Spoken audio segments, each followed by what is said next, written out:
My first order of business is introduce 10 new Hartford investors, and Mr. Mayor, I want you to note that 7 of them are from outside of the city, so I'm assuming you want to make introductions to them for potential relocation opportunities.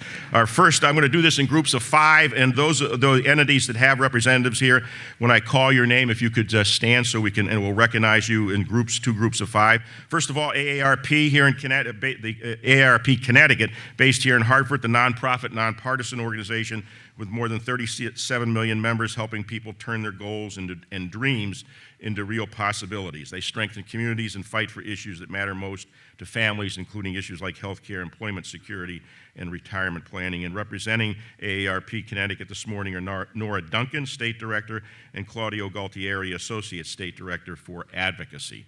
Our second Hartford investor, Aerial Worldview, based in West Hartford, an FAA-compliant drone services and research company. Who would have ever thunk 10 years ago we were talking about drone services and research company? It focuses on aerial imaging, video and data collection services across various industries. In addition to those services, Aerial Worldview also conducts research with 2 provisional patents already submitted and several others in the development stage. Delighted to have 2 partners with us this morning. Tim McCrudden and Hikmet Tekşe are with us representing that organization. Our third Hartford investor, Agilus Global Services, based in Avon. It's a local IT staffing solutions and executive search firm focused on providing IT consultants to the insurance and financial services industry. Dennis Williams, president and founder of Agilus, is with us this morning. Our fourth, Alvarez and Marcel, out of New York City, a public sector services operations and finance consulting firm focusing on municipal, state, and federal government agencies with expertise in budgeting, operations, K-12 education, and health and human services. Might want to have a meeting afterwards. Mayor will arrange that on those. Sir, A&M has implemented lean operational improvements in Houston, conducted major efficiency studies for Puerto Rico, Louisiana, and Kansas, and has served in the education and senior educational roles in New Orleans and St. Louis public school systems. Michael Imber, senior director, representing the firm here this morning. And our fifth of the 10, Best Buddies Connecticut. In North Haven, creates opportunities for one-to-one friendships, integrated employment, and leadership development for people with intellectual and developmental disabilities. Representing Best Buddies this morning is Leslie Zupkis, State Director, and Steve Kinney, who's a board member. If those 5 are all here, if you stand, thank you all very much. We greatly appreciate it.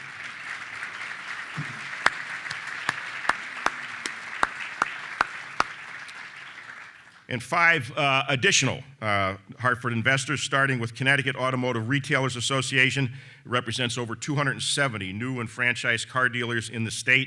Combined, the dealerships employ nearly 14,000 people in the state of Connecticut. And last year, they accounted for over $10.2 billion of sales, which is 18% of all retail sales in the state.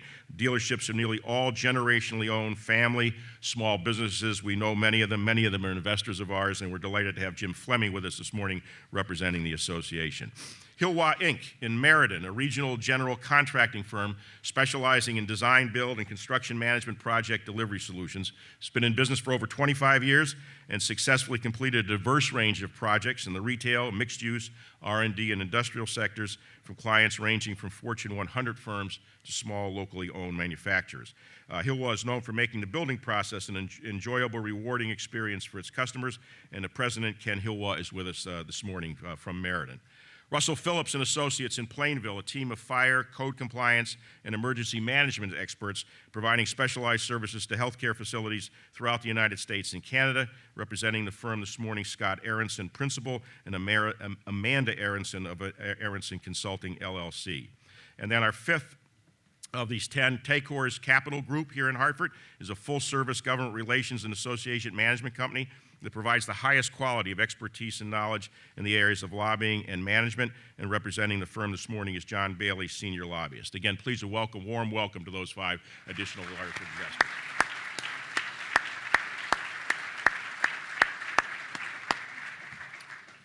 One of the important things about growing this city and this region, obviously, is leadership. We're here to hear from the mayor, but it's also an opportunity this morning to recognize the newly elected executive committee of HYPE, which is celebrating its 10th anniversary, and I am absolutely delighted that neither Julie Daly Meehan or I have aged a single day in those 10 years.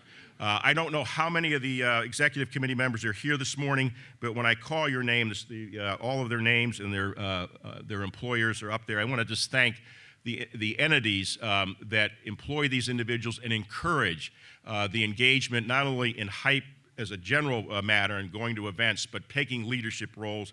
This has been a tremendous contribution to the pipeline of talent and pipeline of leadership here in the region. So as you see up on the screen, Adam McLaughlin from Webster is the chair for 2016, and the chair-elect is Mitch Jackson from Northeast Payment Solutions.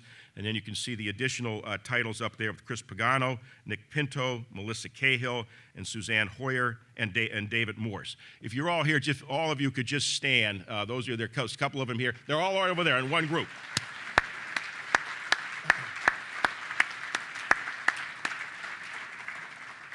Delighted to have you all here this morning. You can see it does act as a team environment as they all sat together, which is always a good sign. Just a couple of things we want to make sure you're aware of. We continue to focus on the whole entrepreneurship, the E in hype, but in addition to what hype has done, John Shimo has led our effort in Innovation Destination Hartford, and more to come on that. A lot of partnerships we have with entities like Reset and Mass Challenge.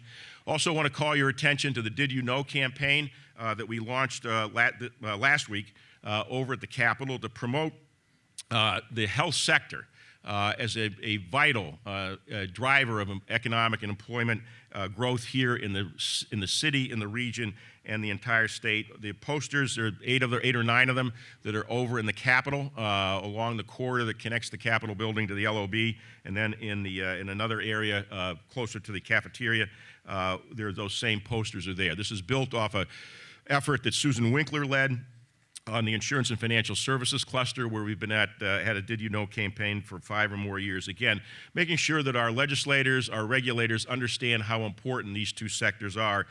In addition to Susan leading the effort in the cluster, Amy Cunningham leads our effort in the Connecticut Health Council. A couple of events coming up. Speaking of the Health Council, their next program is on the 20th, and on the 25th, we have both Senators Blumenthal and Murphy as part of the partnership that we have with the New England Council in engaging those two gentlemen on important issues. There are a number of other dates that are coming down that are on our website, but do want to call your attention to that our annual celebration will be held on Tuesday, April 19th over at the Bushnell. And then a couple of public service announcements. One is that the Connecticut Transit Bus Route Improvement Meetings that CT Transit is holding will be held on the 19th to the 21st, and there are information on their website. Achieve Hartford is hosting Jamie Marasotis, who's the president and CEO of the Lumina Foundation, which has been a benefactor of a number of major education initiatives here in this region over the last several years, and he'll be talking at noon on Monday, the 25th.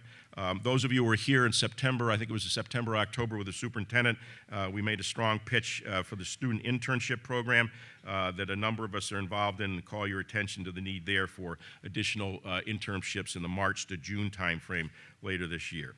Another great event, a major event coming in. Important that we not only focus on this, but work together to make sure that those who come to the event on June 4th, the USA Gymnastics trials, USA Gymnastics competition. This is, I think, the 3rd time they've been here. This has been an exceptional way to showcase the city and the region, and so those of you who are asked to participate or take advantage of it, making sure your gymnastics clubs or youth groups in the region know about it. It's again a great way to showcase showcase our assets here. And then we'll keep promoting this right up to the inaugural flight on September 28th, the Aer Lingus service, direct daily service into Dublin. And the important thing we'll keep mentioning is how you clear customs in Dublin, so when you land at Bradley coming back from your overseas trip, you're landing as a you're landing having already cleared customs, which saves obviously a tremendous amount of headache. So I think Kevin Dunn is here this morning. I know Sandra Johnson, our former colleague, is working with Kevin to promote that, and I'm sure you'll all be hearing more from her and from us as we go forward. So with that, I'd like Susan Dunn to come up and join me on stage.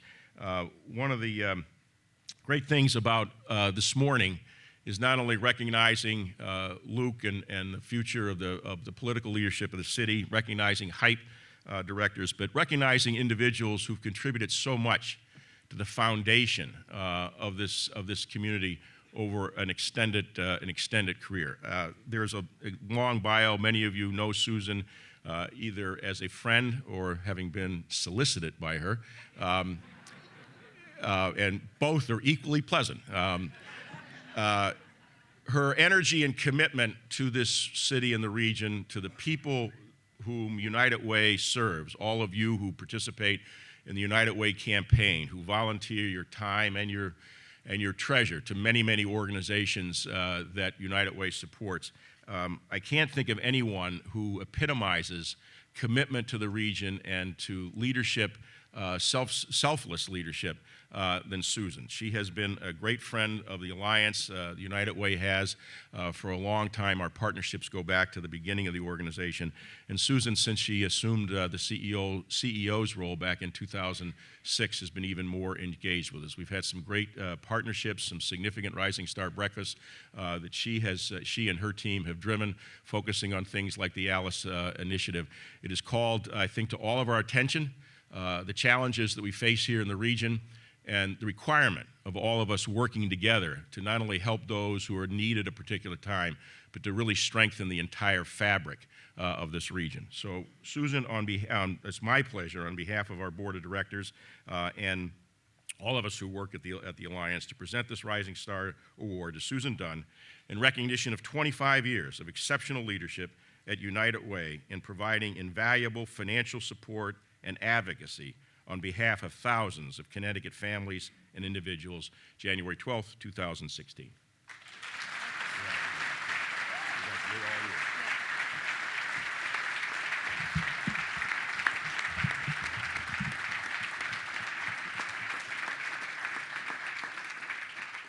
Thank you. I'm incredibly honored. It was always somebody else who was getting this award, and I never thought I would, so it really is an incredible honor. So I want to thank Oz for his friendship, support, and partnership over the years, Nancy Wheeler, who I haven't seen today, but there's just an incredible team at the Alliance who've been so supportive of me and of the work United Way is doing in this community.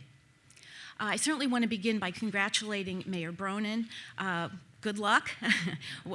We're so... That was positive, Mayor. That was positive. And I want to thank you for attracting such an incredible audience here today. I really appreciate that.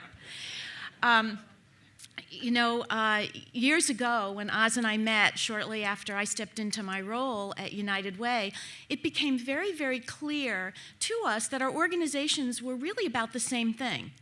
We may come at it in a different way, but it was really about the quality of life here in this community in Greater Hartford. United Way looking to help kids read at grade level, graduate high school, college, and career ready so that there was a workforce here for the jobs that the Alliance was helping to make sure were here, and good paying jobs so that our families could be financially stable, because we know how important that is. And Oz already alluded to our Alice report, which talks about those 1 in 3 households in Connecticut struggling to make ends meet and what we can do for them. And we also still continue to provide a safety net of services. So those folks that find themselves hungry or homeless in a disaster situation do have support in our community. But those are Band-Aids.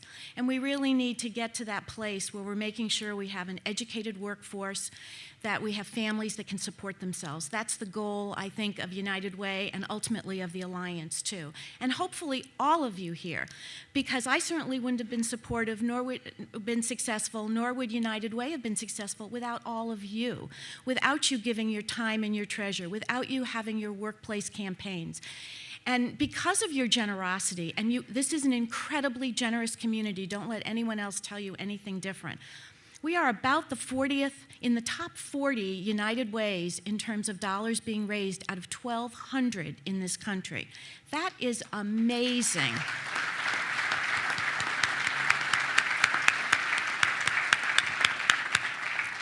We have a corporate community that is bar none in supporting the important things, education, here in this community.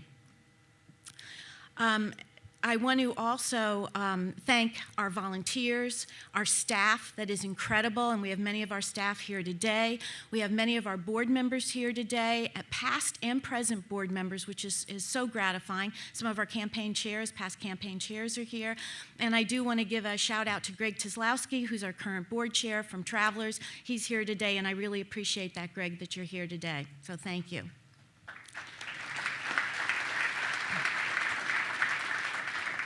So I'll close with just a word of advice. Since I announced that I was going to retire in November, I've had many people come up to me and say, congratulations, best wishes, and many people say to me, I don't really know what to say when someone says they're going to retire. I'm not sure what's the appropriate thing. So I'm going to tell you what's the appropriate thing to say when someone retires. You look way too young to retire.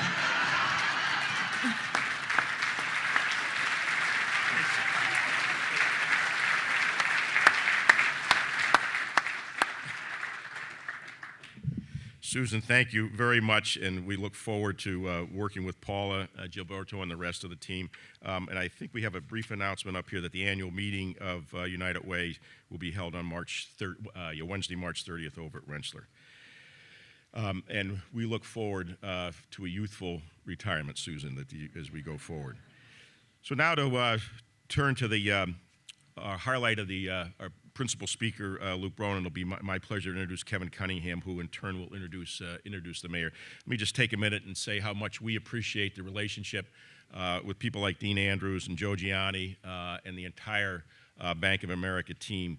Susan mentioned how blessed we are in this to have a number of businesses and private sector employers who are so generous, not only with their campaign contributions to United Way annual fund and the like, but to their extraordinary contribution of time and energy and ideas to continue to drive this city and region forward. In fact, I think it's safe to say that one of Luke's greatest assets and one of the city council's greatest assets as they assume their responsibilities is the private sector here in the city and the region.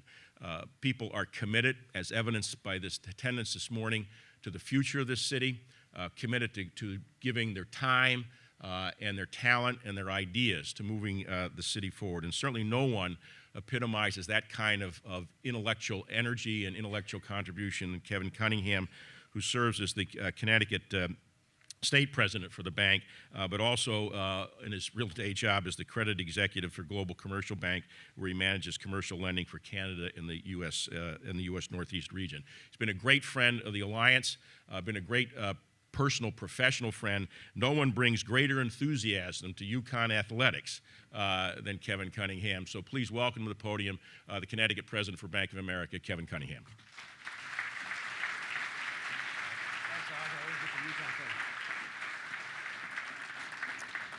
Good morning, everyone. I would also like to congratulate Susan Dunn for receiving the Rising Star Award. Under Susan's leadership, the United Way has helped thousands of families in need from the greater Hartford area. I wish you and Ned the best in retirement. I didn't say it, Susan, but I was thinking about it when I was talking about skiing this morning. You look way too young to retire. I'd also like to thank Oz and the Metro Hartford Alliance.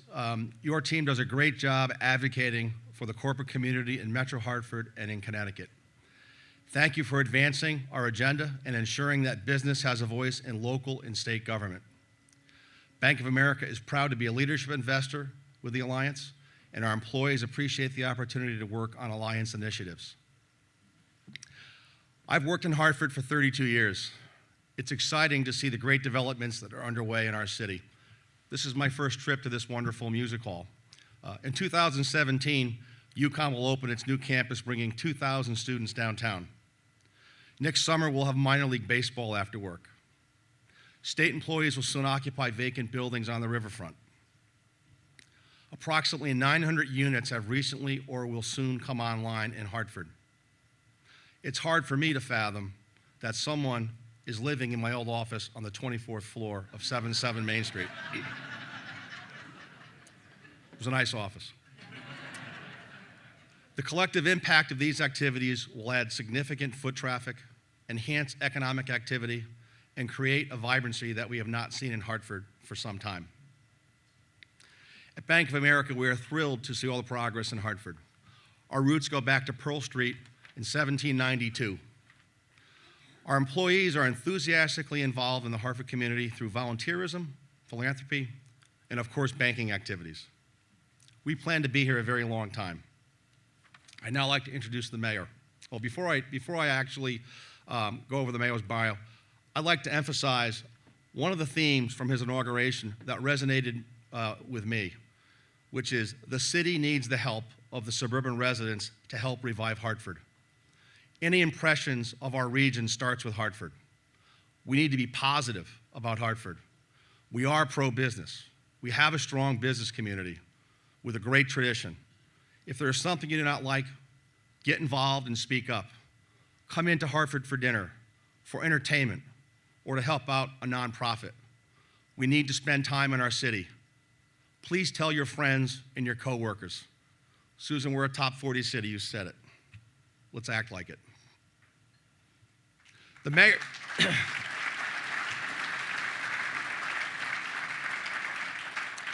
Mayor Bronin is a father, a veteran, and an attorney. He has served in senior positions in both federal and state government. In 2013, he was appointed by Governor Malloy to serve as general counsel. In his position as the governor's chief lawyer, Bronin advanced the governor's agenda and was deeply involved in developing policies to combat veterans' homelessness, expand economic opportunities, reform our criminal justice system, and protect our environment. Prior to his role in the Governor Malloy's office, he served as a Deputy Assistant Secretary for Terrorist Financing and Financial Crimes at the U.S. Treasury. In that role, he helped lead the federal government's efforts to isolate and disrupt international terrorist groups. Previously, he served as a senior advisor to the Deputy Secretary of the U.S. Treasury. He was an International Affairs Fellow with the Council of Foreign Relations. He served as Chief of Staff to the President of the Property and Casualty Division at the Hartford. He also served as an officer in the U.S. Navy Reserve and was deployed in Afghanistan. Most recently, he worked as a partner at the law firm Hinckley Allen. Mayor Bronin earned his BA and JD from Yale University and his MA from Oxford University, where he studied as a Rhodes Scholar. Please give me a warm welcome to our new mayor.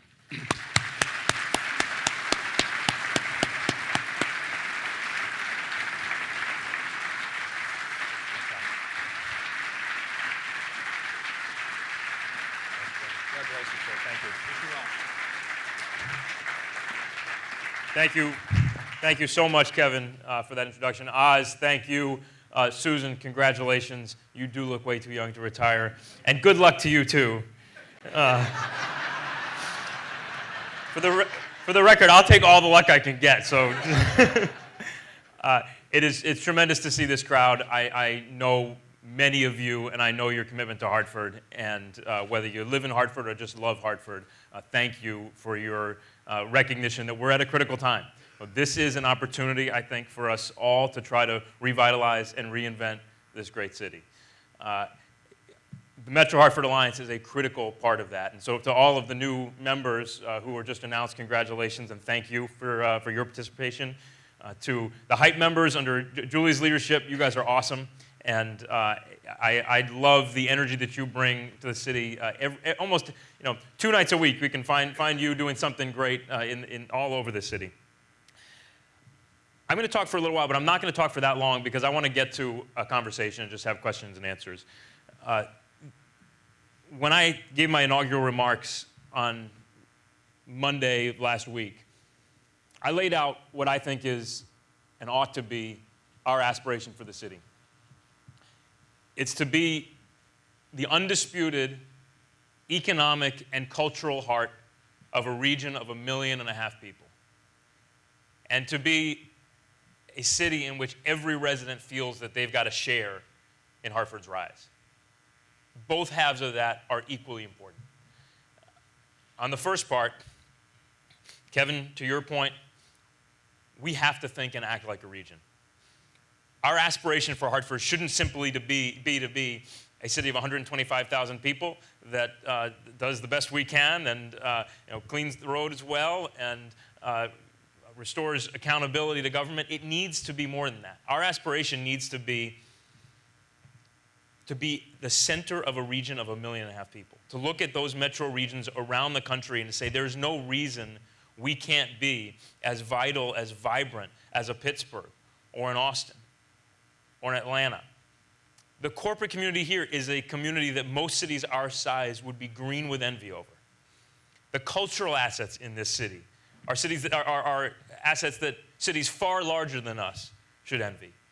And it's not just the Wadsworth Athenaeum or the Bushnell, as extraordinary as those places are. It's also Latino Fest down at the riverfront, or the Asian Festival down at the riverfront, or the Charter Oak Cultural Center, or Kabbalah House. It's the West Indian Day Parade. It's the Puerto Rican Day Parade. It's cultural events that should be bringing our entire region together to celebrate the cultural assets and the cultural beauty of this city and our community. We cannot do that if we think of ourselves as narrow little New England towns with borders that we don't cross. And that may be the biggest challenge that the city of Hartford faces. 17.5 square miles with half of our property tax base non-taxable. In those 17.5 square miles, you have the major employers for that region of 1 million plus. You have the hospitals that serve that region of 1 million plus. You have, like almost any other large metro area, a concentration of social and economic challenges that we cannot bear alone. Susan Dunn's work at the United Way, highlighting the challenge of families in Connecticut living not in poverty but near poverty, asset limited, income constrained, and employed, is vital work to shedding light on the challenge that we all have to deal with. In the city of Hartford, add to that 1/3 number that Susan talked about the fact that another third of our residents do live in poverty. 2/3 of our residents in the city of Hartford are living in poverty or are struggling on the edge of it. In the Northeast neighborhood of Hartford, unemployment is in excess of levels we saw in the Great Depression, 27% unemployment. We all have an obligation to think about how we can make Hartford grow, how we can bring jobs to this city. And I'm going to talk a little bit about what I think everybody in this room can do.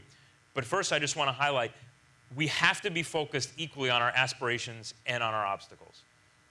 Our aspirations are achievable. We can be a world-class city. We can be a metro region of 1 million plus people that rivals the best small cities in this country.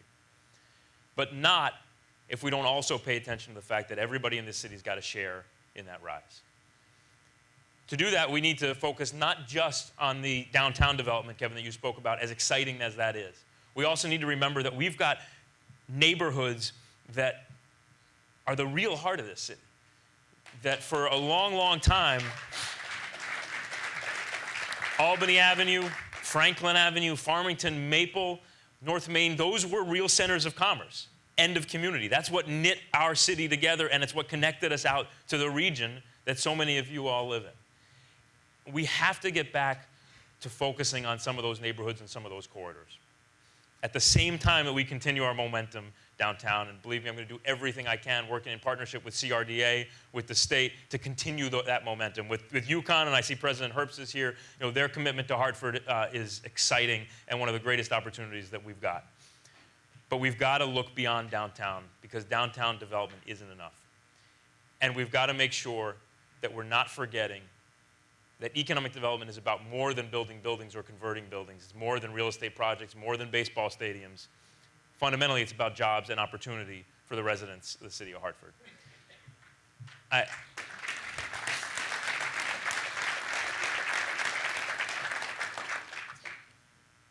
We talk a little bit more about some of the challenges that we face. This year alone, we've got roughly $4 million deficit that we need to close in the next few months. In the years to come, we face a structural deficit that is daunting. Somewhere in the neighborhood of $30 million. That's more than 10% of the non-education spending that the city of Hartford does. that is a huge obstacle for us to overcome. We cannot deal with that structural problem and continue to be a city that serves all of its residents, that recognizes that we have to improve education, that we have to try to strengthen our workforce development, that we have to invest in employment for young people. We can't do all those things on the tax base that we have and do it the way that a city that's the economic and cultural heart of a region of 1.5 million people should do, unless we start acting like a region. And that means we're going to have to change the way that we, as a state, fund our cities. Nobody in their right mind would design a state of 169 independent towns these days. Nobody in their right mind would create a city like Hartford, draw a circle around it at 17.5 square miles, and keep all of the property tax base beyond that out of it. There are a lot of ways to get at that challenge, and I don't want to get into a discussion too deeply about that today, but I ask you to recognize that Hartford's challenges are not just that there's been a lack of accountability at times or bad decisions at times. Our challenge is structural.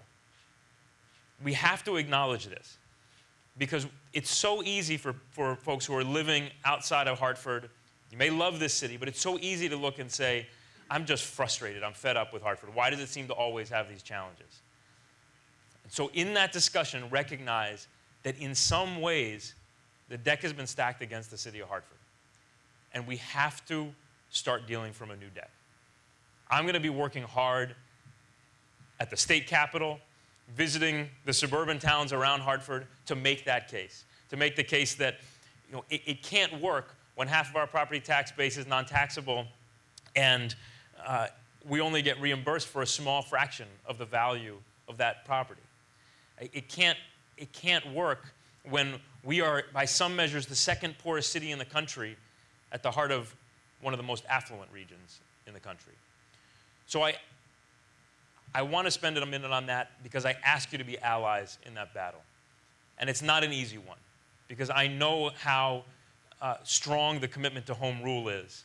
I know how deep the skepticism is about what we can achieve in Hartford. But I also know from this room and the people I know in this room and the energy in this room that everybody here believes we can do so much better in this city and this region, and that we really can set our expectations and our aspirations at a whole new level and achieve them. I want to talk a little about my commitment to you and to the city, and then talk about what I'm going to a little more ask of you all. My commitment is to tackle the challenges head on. We cannot be afraid to face the obstacles we've got, to make tough decisions. I said through the campaign, and I'll say it again, I want to be here for a while because you can't turn a city around in 4 years. I don't want to be a one-term mayor. But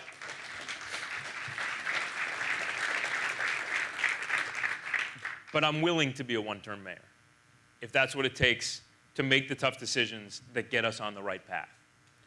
We have to be willing to take political risk. We have to be willing to go out and talk candidly about the options that are on the table for our city, and then we have to drive hard at the solutions we identify. That's my commitment to everybody in this city. I will do my best to do that, and I will work hard every single day to achieve the aspiration that we've set out. Now I want to talk a little bit about other things that you can do, and just as importantly, things that your companies can do. Number one, thinking about the corporate power that is in this room. Every single one of your companies has the ability to do more to promote economic growth in Hartford. If you have a laundry service, think about whether you could contract that out to a company in Hartford. If you have food service, think about whether you could contract that out to a small business in Hartford. If your employees are moving in from somewhere else in the region, tell your HR department not to tell them, oh no, you don't want to live in Hartford, you want to live in...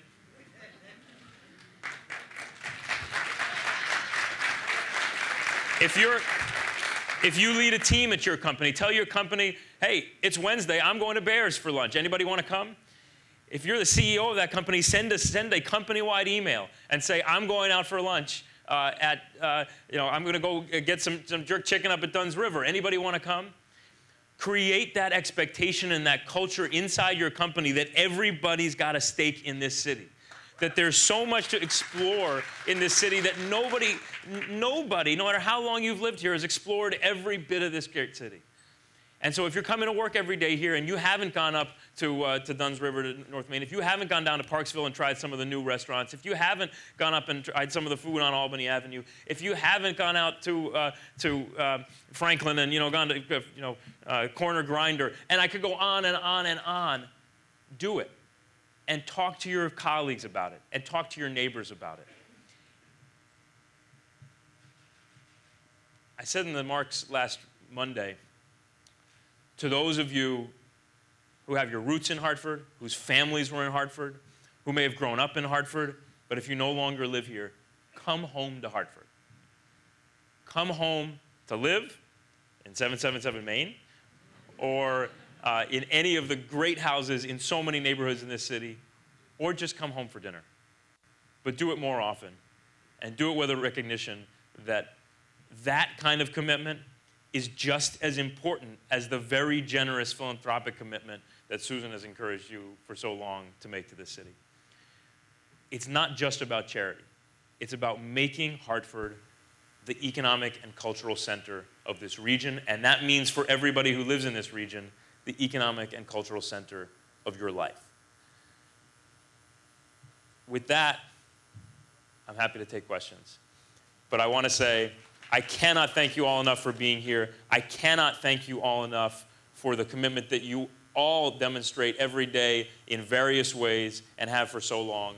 I look forward to working with the Alliance. I also look forward to working with each of you and each of your companies or organizations on a regular basis and making sure that my team understands the importance of building relationships and maintaining relationships with all of you. So thank you very, very much. Oz, I'm in your hands. I'll go for as long as you want. There are microphones, and standing up there, it's very difficult to see out with the lights, so if you just, when you have your first question, just introduce yourself. So I know we've got microphones and these. Questions for anybody?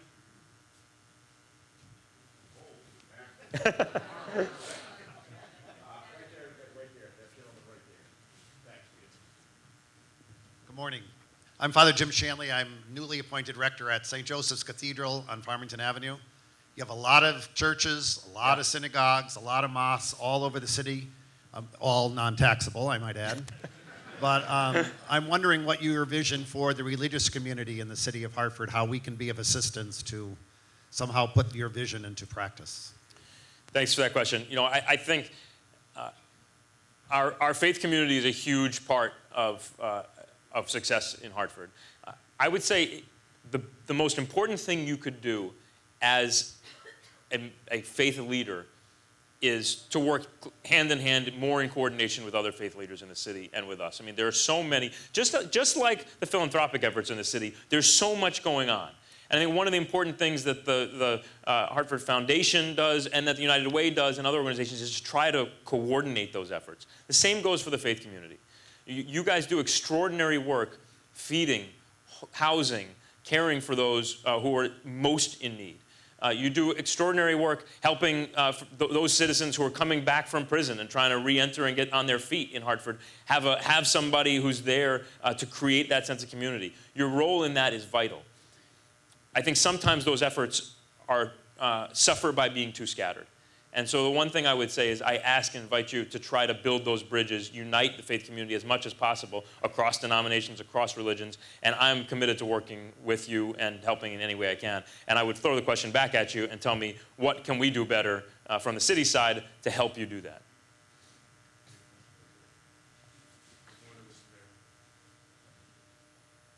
morning, Mr. Mayor. Mr. Lawrence. Andrew Lawrence from the Caribbean Trade Council. First of all, congratulations.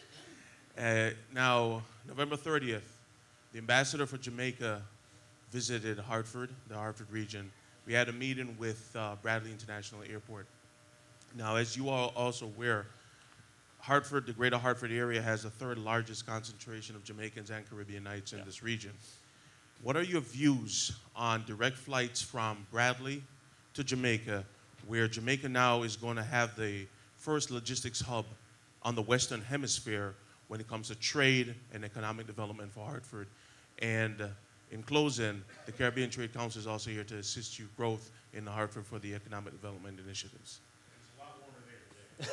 Yes, it is. I just returned 2 days ago from meetings regarding Bradley. Thanks, Andrew. Look, I support flights from Bradley to anywhere, but especially, I think there's a huge opportunity. I want to make sure everyone heard what Andrew Lawrence said. We have the third largest West Indian population in the entire country in Greater Hartford. That's an example of the cultural asset that we have, and I think it's an example of a cultural asset that we haven't fully explored or utilized. I mean, everybody should think about that. There are so many great West Indian restaurants in this city. There's so many great West Indian festivals. I mean, everybody should understand that, and I think a lot of people don't. And to highlight one example of what success might look like down the road, I talked about the West Indian Day Parade. West Indian Day Parade draws, 10,000 people or so, maybe more, down to Bushnell Park. Almost everybody there is West Indian. To me, success is a parade that draws 20,000 people, where 10,000 of those people have no direct cultural tie to the celebration, but recognize that we are all one community and we all have to share in that.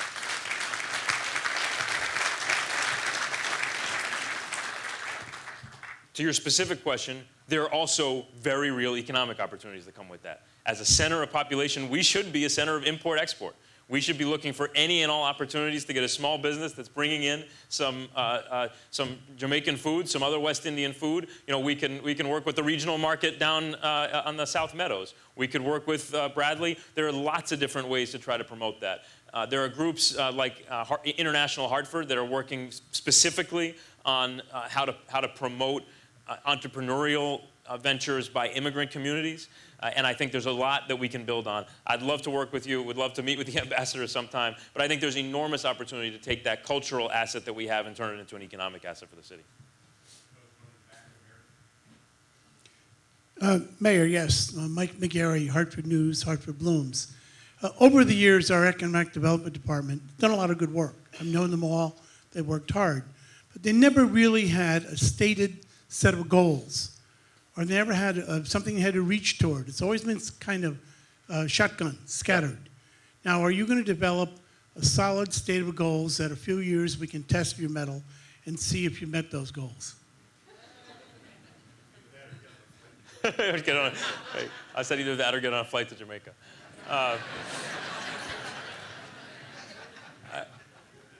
Mike, I think it makes a lot of sense. We're a week in, but I think it makes a lot of sense to define those goals.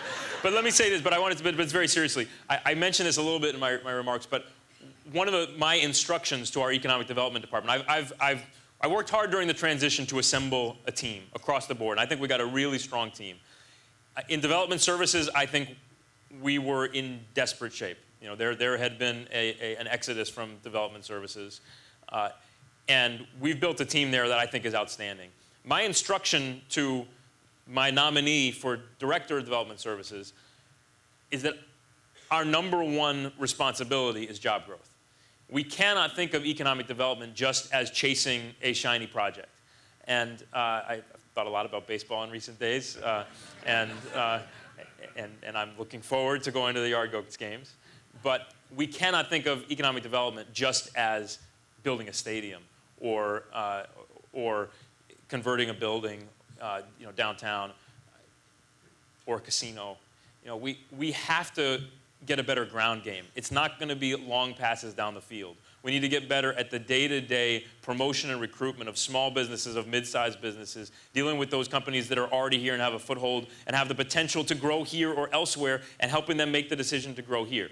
So my instruction is has been to think about economic development much more broadly than we have in the past. That it's not just about that shiny project. It's about the ground game, it's about job growth, and it's about the relationships that are required to make that happen.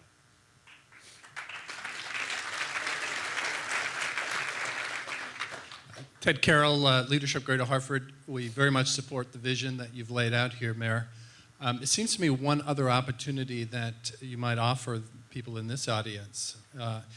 We know the city has more than 30 boards and commissions, and it seems to me that they would benefit from some additional perspectives, some fresh energies. To what extent do you see that as an opportunity for caring citizens throughout the region to be able to invest in the city through sharing their time and their talent? It's a great question. You know, one of the things I need to do is sit down and look at all of those boards and commissions and figure out some of them, frankly, have been, you know, moribund for a little while. We need to figure out how we prioritize our efforts. Maybe not all of them need to exist, but those that exist, we need to make sure that we're actually making appointments, empowering them, and setting expectations for them. I will be doing that over the couple months. That has not been the focus of the transition period thus far. Obviously, there's some key boards and appointments that I'll have to be making very soon, like Board of Education. Now, obviously, like a lot of towns, many of those boards and commissions require you to live in Hartford. That's something that the council could take a look at, but you know, I suspect that requirement for many of those boards and commissions would remain in place. But that doesn't mean there isn't a wealth of opportunities to get involved in the city in any number of ways, and we've talked about some of them. Good morning, Mr. Mayor, and congratulations. My name is Glenn Winfrey. I'm the head of school for Covenant Preparatory School.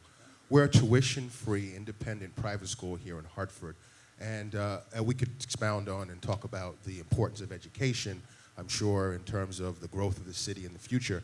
I'm curious, we're a unique school, Covenant Prep, Grace Academy, Trinity Academy, tuition-free independent schools here in the area. And I'm curious how we can work with you to support your goals in terms of developing students and youth in the communities and the areas in Hartford. Well, let's sit down and talk about it. I haven't visited Covenant Prep, but I have been over to a couple of other schools that you mentioned. And I think the lesson from the schools that you run, to me, is it's about aspirations. You know, it's about the fact that our kids are capable of a tremendous amount. And even those kids who have grown up facing trauma, who've grown up with obstacles that in most cases might make it very difficult for them to overcome, the kind of environment that is created in some of the schools that you talked about allows them to overcome it. I went to a poetry reading at Grace Academy. You know, there's a month-long poetry reading, and I went and read a poem, and the conversation that followed blew me away. From, you know, girls as young as 8 talking just beautifully and insightfully about what we had just read, and then to hear their stories and hear what they overcome, to me, just gave me an enormous amount of hope and confidence that we can do better. Somebody said to me a couple of years ago, somebody who'd been invested in trying to strengthen Hartford for a long time, that the thing that made him most sad is that Hartford has some of the greatest minds the world will never know. And that statement I've never forgotten, and I think about it often because I think it's absolutely true. We, in all of our schools, whether they're neighborhood or magnet, whether they're Hartford Public or CREC, whether they're independent or a charter, you know, we all have to share those same goals. And one of the things we have to do is bring all of our educational community to the table. We can't be in the mode of competing for students and acting like one school system success is the other's failure. On the big scale in Hartford, that's particularly true between Hartford Public Schools and CREC. We've got to build a different kind of relationship there. But I'd love for you guys to be part of that conversation. I'd love to sit down and talk about what you do and whether there are lessons that we should be taking. Mr. Mayor, Jim Fleming, in your opening remarks, you mentioned about getting out into the suburban communities, and I think that's a real key to bringing the city back to what it was years ago. Many of us in this room have worked in Hartford most of our lives, but live in the suburbs. What are the specific things that we can do to help get you out there? We've got great contacts, willing to do it, but do you have some specifics on what you want us to do to help you? Well, as far as getting out there, if there are particular venues that you think that would help to go spread this gospel of regionalism, I'm happy to do it. So let me know. I plan to be reaching out, whether it's at libraries or at Lions clubs or at chambers of commerce. I plan to be reaching out and going out and try to make that case. But I would welcome any invitations to do that. I really do believe that, as I said, we can't succeed unless everybody's bought in on that. And marketing a city and promoting a city isn't just about putting ads on TV. It's also about getting out there face to face. And the other thing I would say is, don't wait for me to do that. If there's a venue where you can do that, do it. Get out and make that same remark. Make the point that Kevin made this morning. Make the points that I tried to make, that our success as a region is inextricably tied to Hartford's success as a city and vice versa. And everybody has something that they can personally do in their lives to help make that change. Good morning, Mr. Mayor. Morning, I'm Hyacinth Yanni with the Maple Avenue Revitalization Group. And I'm here because as a resident and as a NRZ chair, talking to the resident, talking to small business owners, and the constant issue around taxes and how, as a city, can we help these small business owners to deal with the tax issue that they face on a heavy base every day of their lives. So to encourage more small business to come into the city, not just big corporation, but small business, because we are the root of the city. And so I'd like to know what it is that you have in mind to help these small business people to grow. So first of all, let me get to taxes in a second. That's the biggest issue.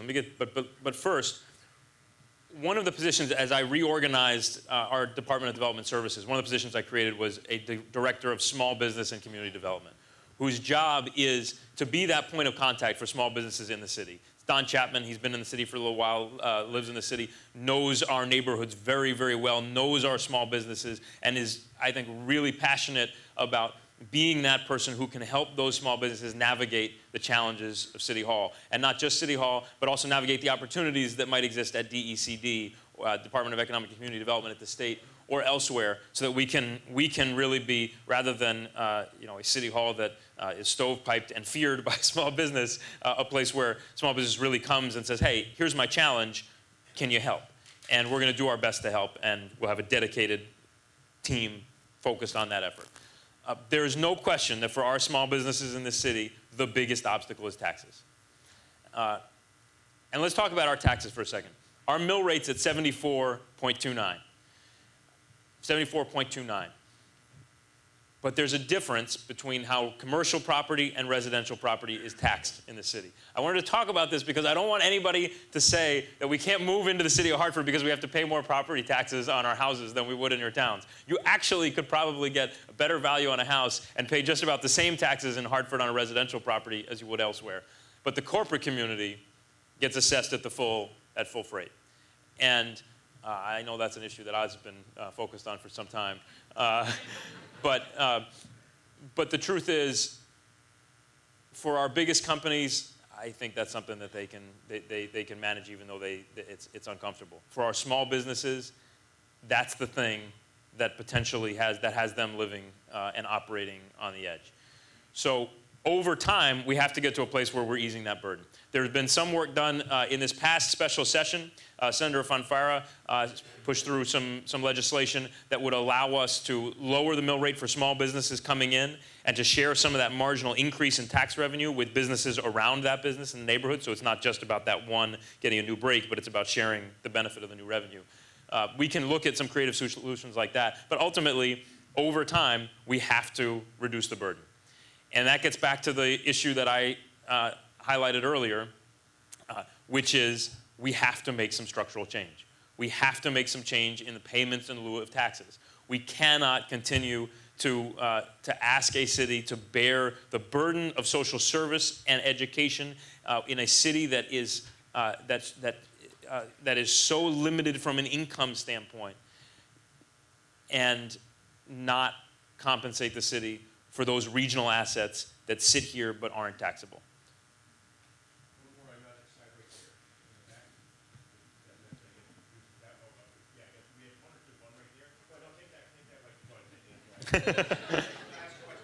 Hi, Ann Alfgren. I know one of your important goals, Mayor, is to increase youth employment in the summer. Where are you in your thinking? When will we hear about what you need from us? Thanks, Ann. I appreciate that question. One of my goals is it's not just summer youth employment. Summer youth employment is critical. We need to be focused on youth employment summer and throughout the year. This is, we haven't talked about public safety. Public safety is clearly a priority for this city. One of the most important things we can do is engage our young people better, both through employment and through recreation. On the employment front, I want to expand the existing programs that promote internships at many of your companies, that provide through groups like Capital Workforce Partners, which administers a summer youth employment program. I think there's a missing piece, and it's what I've called the Youth Service Corps, which is modeled on the Civilian Conservation Corps, and then much more modestly on what cities like City of Waterbury did last year when they hired teenagers to shovel snow on snow days in the winter. We need to give young people in our city an opportunity to earn a paycheck and get a sense of purpose while at the same time doing concrete things that are visible in the community that will help bring us together. And the kids who are doing that work, they may not be ready for some of the internships that are available at some of the companies, but they could benefit hugely from the opportunity to have sustained employment, not just in the summer, but part-time throughout the year, where they're doing something that they can look at and be proud of and gives them that experience, that work history that they can then take to an employer and say, look at my work history, I'm ready to go. That's critically important. I have set up a number of transition team working groups that are working on a variety of policy issues, from blighted property to workforce development to recreation. Another one of the, to reentry for those coming out of prison. And the other one is focused on the Youth Service Corps. They're going to be providing recommendations soon on structure in draft form. I'll be working with them after I get that draft to identify specifically what we need to do. And I will be coming to the corporate community, to the philanthropic community, and laying out what I think we need to get from here to there to be able to do that right. But we need to be able to do that in sufficient numbers that it has a real impact. And you talk to organizations, whether it's Compass or Brother Carl Hardrick, who's over at the Y and doing direct work intervening with those who are most at risk of being involved or being on the periphery of violent activity. The number one thing they say they need are jobs that they can redirect young people to. So we've got to create that, and I will be coming with a more specific ask in the very near future. Mr. Mayor, thank you for extraordinary half an hour. Was really appreciated.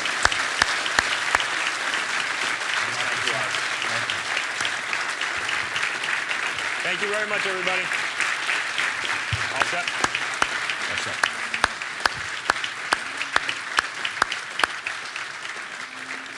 Let me just wrap this up in thanking the mayor. I know the energy in this, you almost you don't even need to walk out of here. Well, I think the energy will take us right out. We look forward to working with the mayor, with his team, and with the city council in really leveraging, as everyone has said here in all the remarks, and the mayor especially, this extraordinary foundation of assets, intellectual assets, physical assets, and driving the city and the region forward. I want to thank Kevin Cunningham and the Bank of America team for the sponsorship this morning. Certainly thank Dan Hinks and everybody here at Infinity Hall. I think we've got a plug up there for our Pulse of the Region show. And I just want to say that when Susan, congratulations again, Susan, and thanks for your leadership. When she made the comment about what you say to a retiree, about, you look too young to retire, my phone lit up with about 50 messages saying, you don't.